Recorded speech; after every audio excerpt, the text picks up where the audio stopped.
Ininspeksyon ng mga otoridad yung lugar na pagtatayuan ng terminal ng mga provincial bus na galing hindi po sa Katimugan, kundi ngayon naman yung magagaling norte. At minamadali na po nila na matapos yung terminal para mapakinabangan na sa lalong madaling panahon. Nakatutok si June Veneracion. Sa matalahib at masukal na bakanting lupa na ito sa may Monumento Caloocan, planong itayo ang North Interim Provincial Terminal. Ito ang napagkasunduan sa pagpupulong ng MMDA, LTFRB at mga lokal na opisyal ng Kamanava.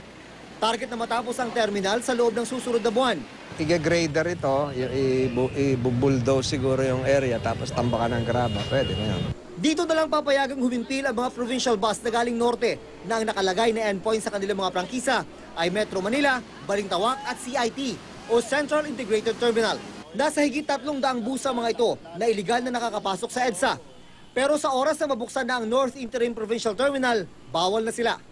Yun na nga ho ang inaayos kasi natin dito, na yung mga dating hindi sigurado ang mga ruta nila at nag-out of line sila, once na maayos na namin ito at nandito na sila at naglabas na kami ng MC, ang mag-violate will now be subject to 1 million penalty out of line.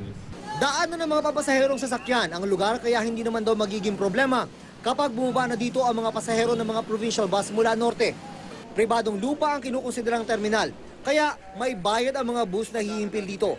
Yung may-ari, siya ang sisingil sa mga bus. Oo, ngayon, siyempre, kailangan i-regulate rin naman natin yan. Proteksyon na natin yung mga bus company. Ang South Interim Bus Terminal ang binuksan sa Alabang para naman sa mga bus na galing Timog. Parusa raw para sa ilang pasahero galing Southern Luzon ang pagbaba sa kanila sa inilaang terminal sa Alabang. Reklamo ng mag-asawang Rubita at Jose na galing Albay. Aabutin raw sila ng siyam-siyam sa biyahe. Dahil imbis na sa Cubao sila bumaba para makasakay papuntang Antipolo, sa Alabang muna ang kanilang bagsak. Pagdating sa Cubao, doon kami sasakay ng taxi paano kasi medyo mababa ng pasahe. Eh pag dito, 1,000 yung inihingi sa amin.